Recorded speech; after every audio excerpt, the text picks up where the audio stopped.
Hey guys, Patrick here, and in this video I'm going to be showing you 2 useful tips to help you get more loot as you progress through the game. For the first tip, you can do a Legion Chaos Gate and War Boss events 2 times a day, assuming there is no other event the following day. For the second tip, you can do a War Boss that is above your current gear score level when you hit T3 content, and I'll show you how, so stay tuned. So for the first tip, the Legion Chaos Gate and the World Boss events usually run from 11 AM to 5 AM, with the daily reset happening at 2 AM for the NA West server.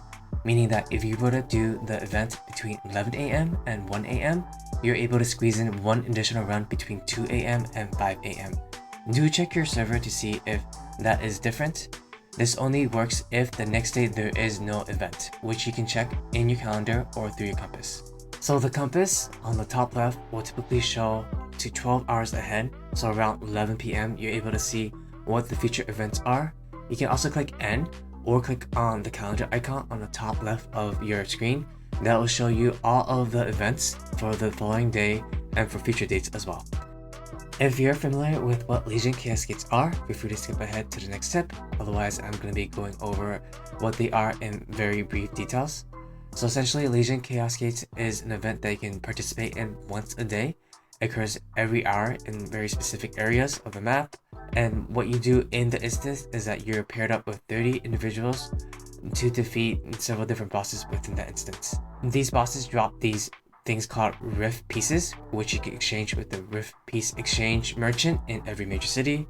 And these Rift Pieces are able to be exchanged for these chests that will drop a random map ranging from blue to legendary, depending on the level of chest you're purchasing. The final boss will drop a random map ranging from rare to legendary. It will also have an auction between the 30 players for a legendary secret map.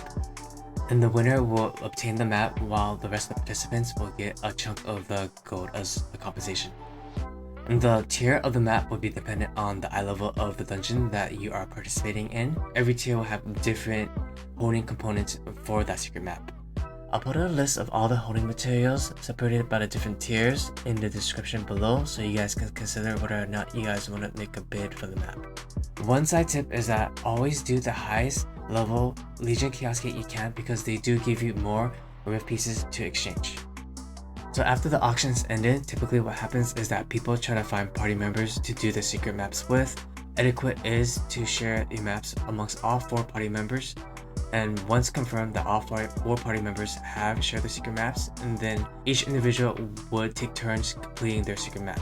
So the same concept applies for world bosses as well. I'm going to show you that in the next clip. As for the next clip, I'm going to finally show you how to do a world boss that is above your gear score when you do hit T3 content. So you're going to need about 1300 to 1310 gear score in order to do Arya, which is a 1380 world boss located in the Wild Water Island. The island itself is a very small island, so it's very easy for you to resurrect if you do die. It's a very easy boss in terms of that you can get carried by other people at higher gear score, so don't worry. Feel free to resurrect when it's at 1 time to 2 times, and you're going to be able to get amazing reward as results. And that's it for this video. If you felt like you learned something new and beneficial, please do like and subscribe. It really helps my channel grow. Thank you guys, and I'll catch you guys next time.